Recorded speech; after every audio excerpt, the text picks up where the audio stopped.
It's a nice thing to say. I've never seen such love. I've never had anything like it. I've never seen anything like it.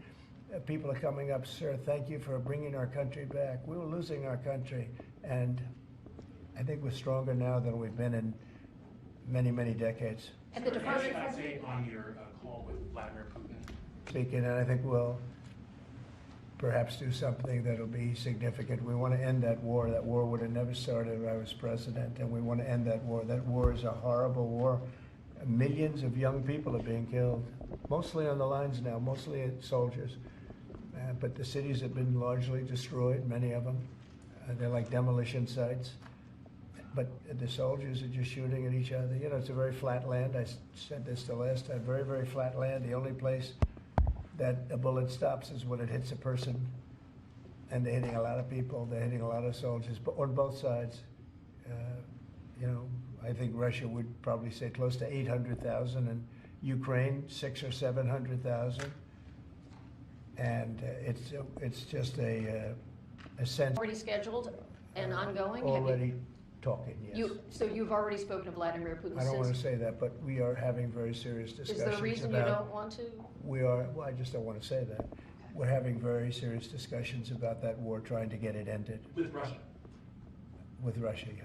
At the Department of Justice and the FBI, there are a number of high-level people who are being asked to resign or are being told they are going to be fired. Did you specifically request any actions at the Bureau or DOJ with respect to those employees? No, but we have some very bad people over there. It was weaponized at a level that nobody's ever seen before. They came after a lot of people, like me, but they came after a lot of people. No, I wasn't involved in it. I'll have to see what is exactly going on after this is finished.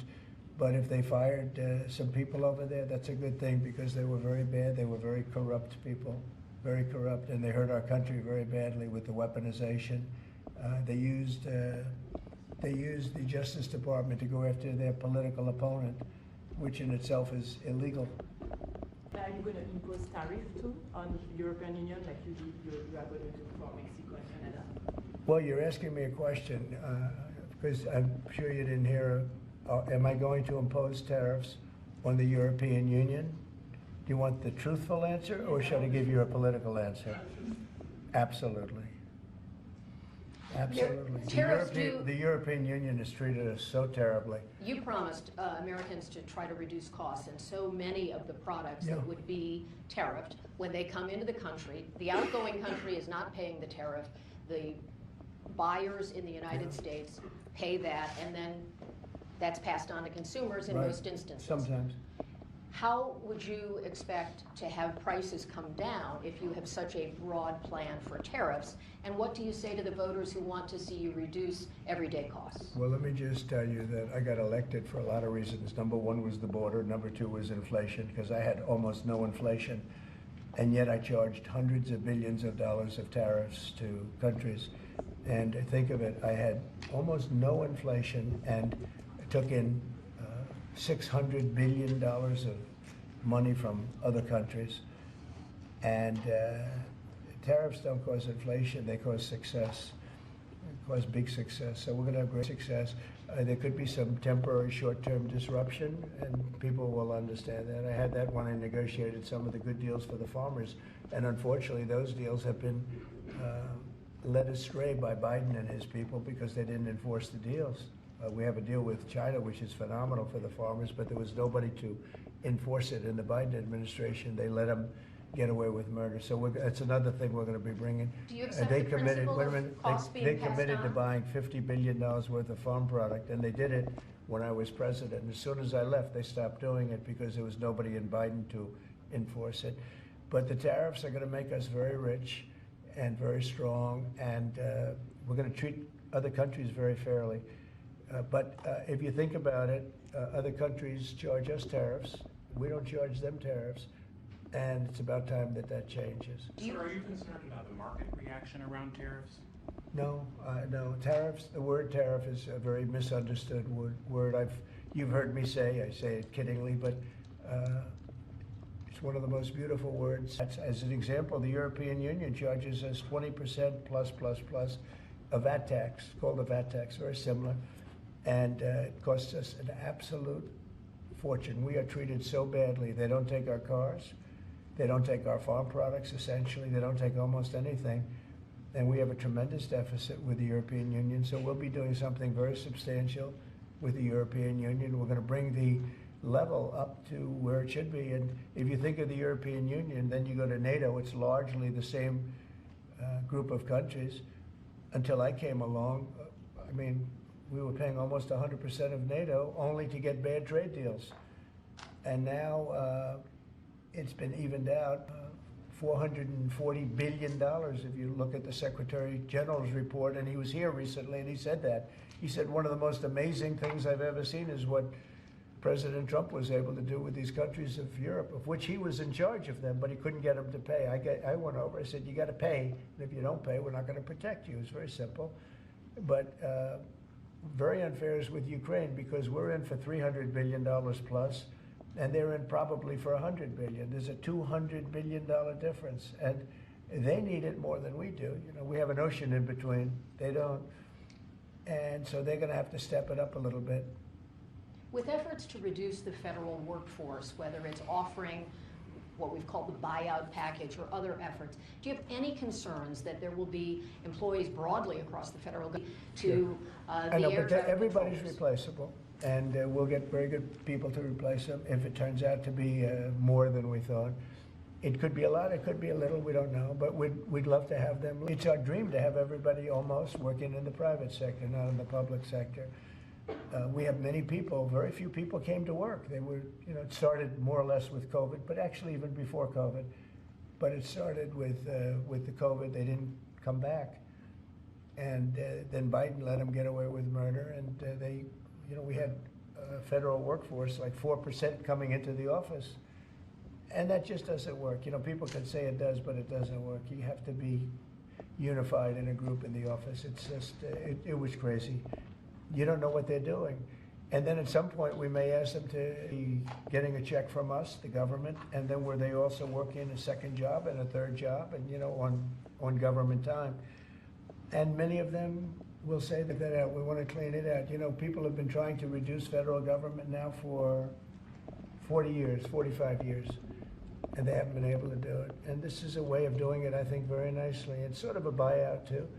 I think we're treating people very good, but people don't come to the office, they won't have a job starting on that very special date. So we'll see how that works out. I mean, nobody knows how that's going to turn out. Everybody might show up to the office and maybe a large number won't show up. But if they don't show up, we've accomplished a very serious goal. We're trying to reduce government.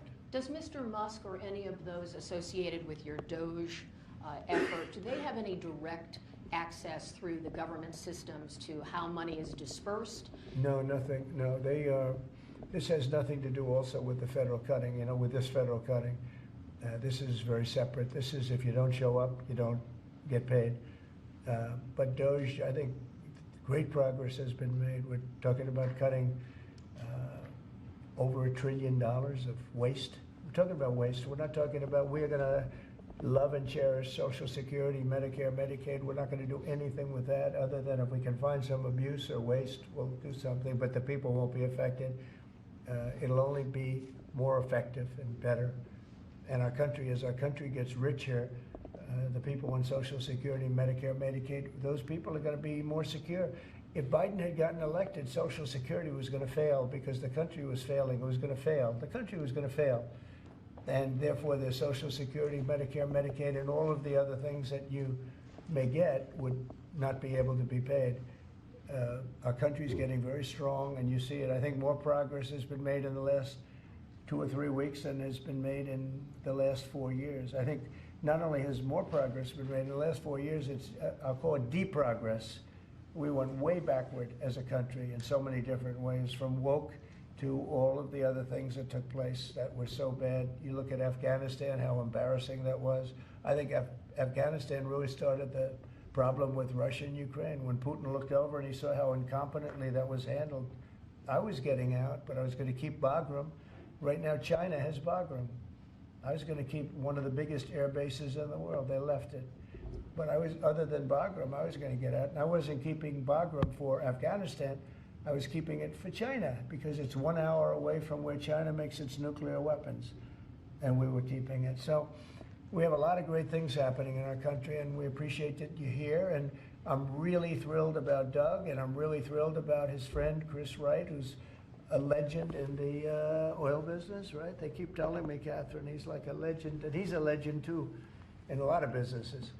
And we have an amazing group of people working with. Man, he didn't start off a wealthy man, and he so much, and to put it to work for our country. Watch the job he does on the interior, but in particular on really making our country very, very wealthy by utilizing it properly. And at the same time, environmentally, he does it he's very much an environmentalist. He's going to do it very carefully and very painstakingly good. But you just watch what happens. And working with the Department of Energy, where his compatriot, his friend, and also considered the most talented man in the oil business, is the head of the Department of Energy, and they work together. It's almost like a partnership. It really is a partnership. And watch what that does for our country. It'll be a fantastic thing to see. Thank you very much, everybody. Thank you, Fred. Thank you, Fred. Tulsi got it up. Thank you. Thanks, guys. Let's go. Let's do this now. Thank you. We're going.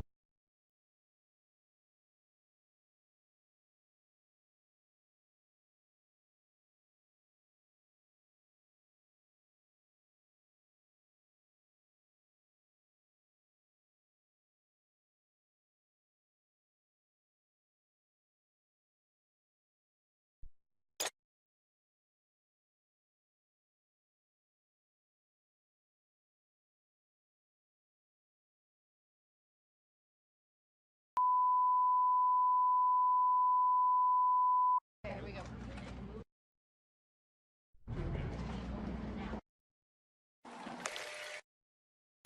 Mr. President, good to see you.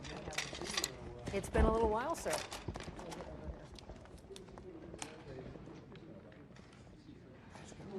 Got it? Good.